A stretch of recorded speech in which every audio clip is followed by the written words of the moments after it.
Coastal Grandmother makeup. If you don't know what a Coastal Grandmother is, I bet you're going to catch on really quickly. Their names are Martha, Ina, Diane. They look like this. They dress like this. You know the type. They host clam bakes in the summer. They ride their bicycle to the market to pick up hydrangeas. And while I can't give you a mansion in the Hamptons, I can show you how to get the look. I started off with sunscreen. Obviously, we're at the beach.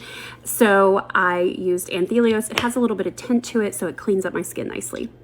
The Coastal Grandmother is a matte look, and the eyes do all of the talking. It is minimal blush, a very natural looking lip, but there is some darkness to the eyes, and so to know that we're going in that direction, we want to make sure that the face is cleaned up really well.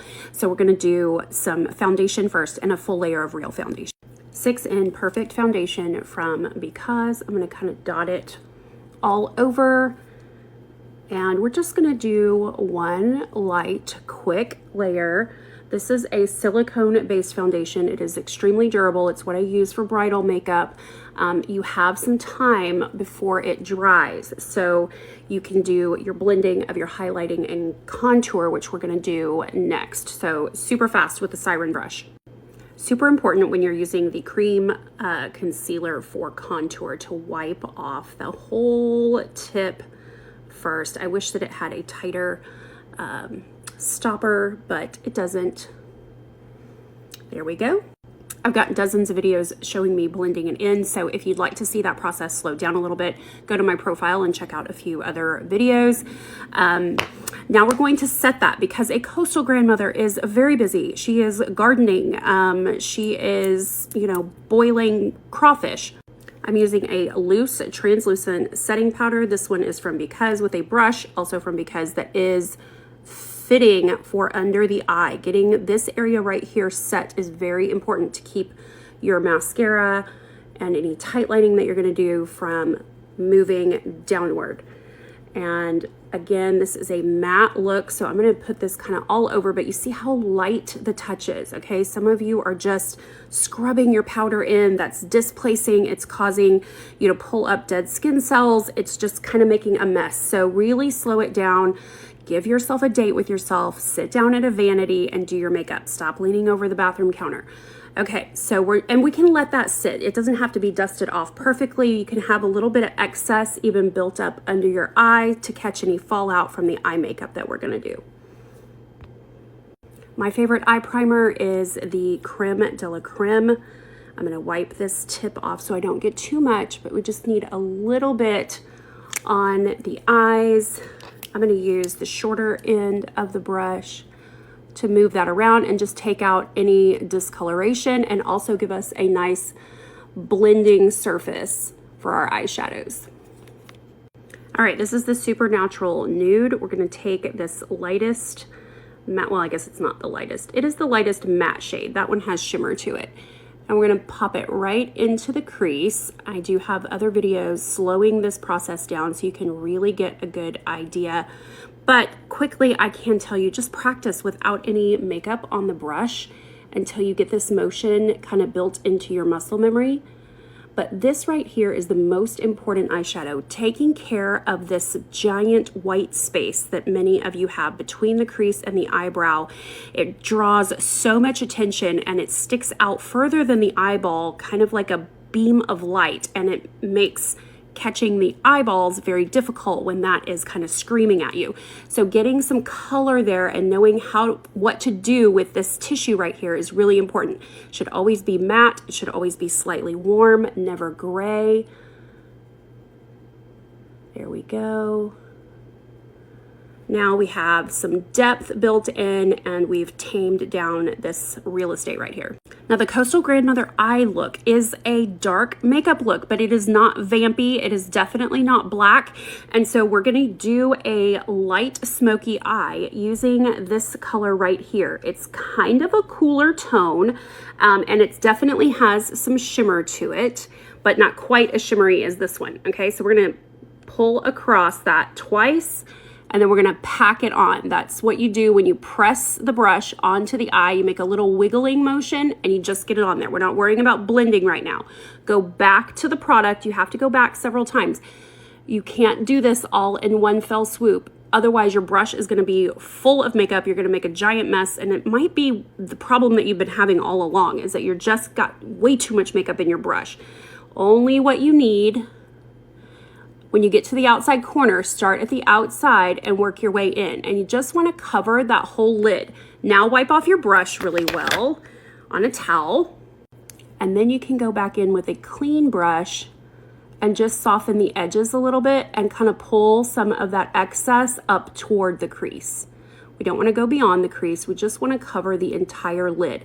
Now, because this is a reflective shadow, it's not going to look too scary. It might be scary if you've never done this before, but I promise you the look will be worth it. Okay, let's pull a tiny bit more, just the littlest bit, and we're going to go right in on the bottom waterline. Heavier on the outside, and then just sweep gently over to the middle. Okay, you can do it. It might make your eyes water a little bit, but you're gonna be fine. All right, let's do the other one. And if you want it even darker, you can dampen your brush with a little bit of setting spray, and then you'll get a really bold color payoff. All right, now we're gonna do the bottom. Oh, almost did the wrong one. There we go. Right onto the waterline. So some of this brush is touching my lashes, some of the brush is under my lashes, and some of the brush is on the waterline. Heavier on the outside, sweep it over. Don't try to keep this line nice and sharp, okay? You want it to be really soft, not sharp. Make sure that the bottom connects to the top and that you don't have any pink skin between the top and bottom lids.